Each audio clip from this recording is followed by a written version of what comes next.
はい、皆さんこんばんは。こんばんは。今日の一言。今日ワード。ということで、はい。今回の今日ワードはですね、はい。受け取り疲労症候群はい。という言葉でね、お伝えしていきます。別にこういう正式な病名なんかがあるわけではなく、はい。私が今回作ったと造語でございますが、はい。どういうことかというと、はい。こう人間関係の中で、うんね、あれしたいこれしたいっていう要求を投げる。はいはいはい。ね。うんで、相手もそれを受け取って、うんで、また相手が今度は投げてきて、うんじゃあ分かりました。それしやましょう。ということで、うんこう、要求を投げる、受け取る。で、また投げ返される、受け取るっていうのが、こう、ぐるぐるぐるぐるね、やりとりがそこで発生するっていうことが結構あると思うんですけど、はいでもこの、要求投げます、うん受け取りますっていうのがうん、一方通行になる。うん片っぽばっかりが要求を投げ続けて、うんで、片や相手の人はもうそれで受け取ることに疲れてしまうっていう、うんそのやりとりじゃなくて、すごくね、その一歩通行にこう行き交わないっはいはいていうことがすごく多いなと思ってまして、はいちょっとそれをですね、受け取り疲労症候群ということで、はいそこで得てしてどんなことが起こるのかっていうのをね、ちょっと見てみたいなと思うんですけど、まず一つ目がね、はい。これ受け取り上手な人ですね。うんうんで、受け取り上手な人ってうん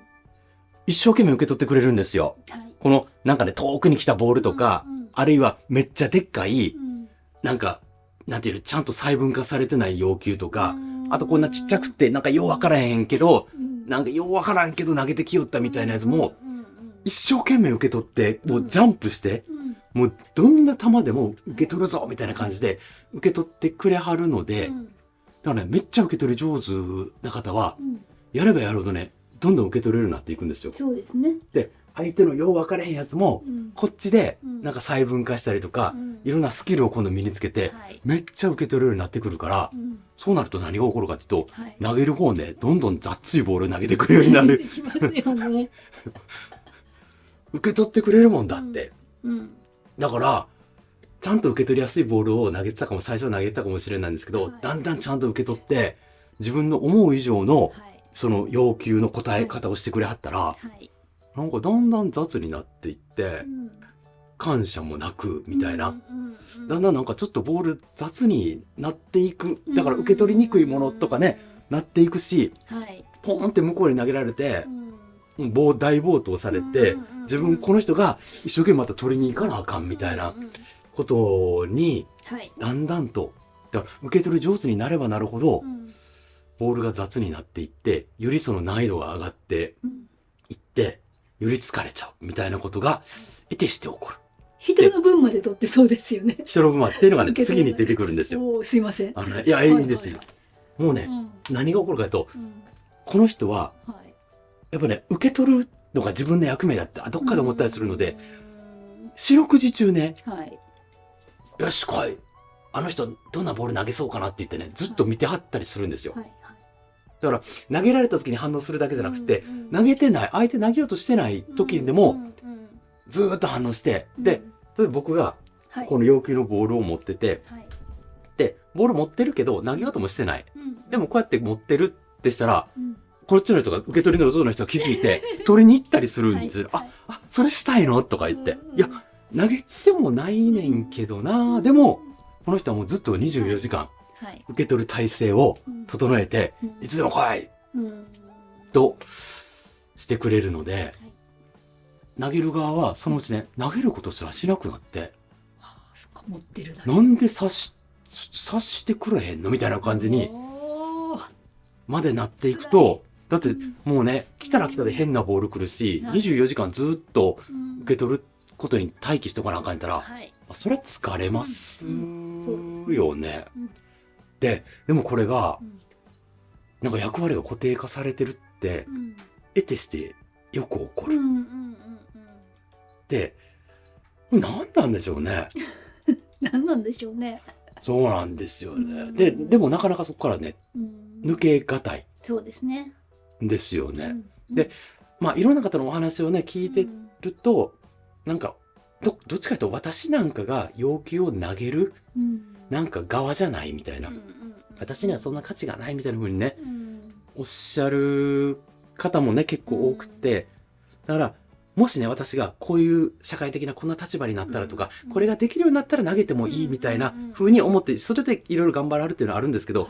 投げる側の人って自分に価値があるかなんか考えずに投げてくるやん。そうですね。なので、投げる側の人はね、もうそもそも自分にボールを投げる価値があるかとかを考えずに、もうパンってボールが浮かんだら、ふって投げてきはるから、そういう点と、もうそういう関係性が成り立つと、なかなかね、太刀打ちしづらいそうですね。ですよね。なので、でも、これね、受け取り上手な方って、ある意味めっちゃ、その環境では有能やし、もう便利な人なんですよ、ある意味。だからなくてはならない人なんですけど、でもだんだんそうやってるうちに、自分のニーズが何やったかなみたいなことがだんだん分からなくなっていって、相手のニーズに応えるのが自分のニーズみたいな風になってしまいますなっよね。ていくと、やっぱだんだんどんどん疲れていくということにね、なってしまうことをちょっといろいろ旗でね見てまして、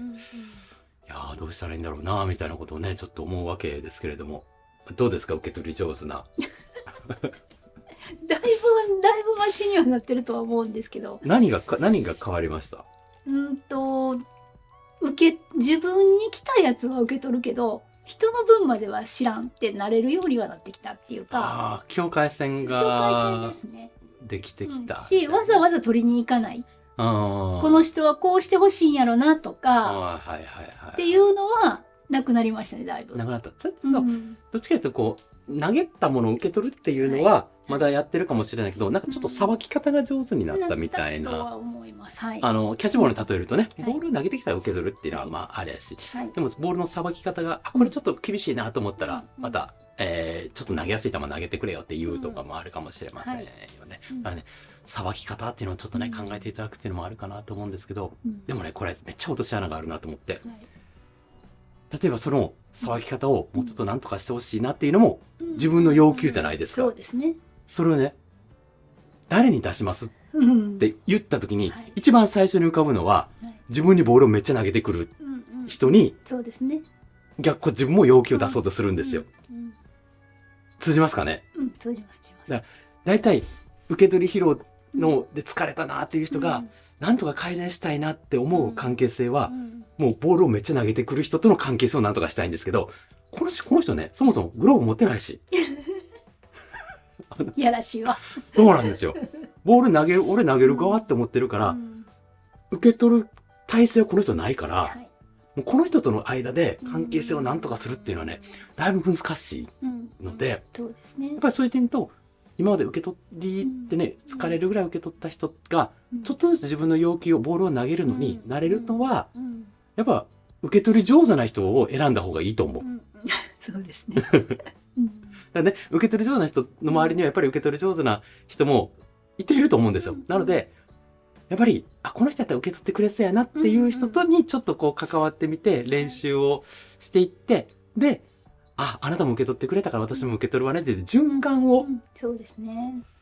できるような関係性をですね、ちょっと見つけていただけると、ね、またちょっとこの受け取りすぎて、それが有能に上手になりすぎて、疲れちゃったみたいなとこからね、ちょっと抜け出して、ちょっと自分のニーズに気づくみたいなこともね、生じてくるかもしれないということでですね、今回の今日ワードはですね、受け取り疲労症候群ということでお届けしてまいりました。はい、今回もね、ご覧いただきましてありがとうございます。またよろしければご覧になってみてください。ありがとうございました。ありがとうございました。最後までご覧いただきましてありがとうございます。ありがとうございます。最後まで見ていただけると嬉しいですね。嬉しいですね。チャンネル登録もお待ちしております。はい、もしこの動画お役に立つようでしたら、高評価でお知らせいただきますと我々の励みに、なります。お待ちしております。ありがとうございました。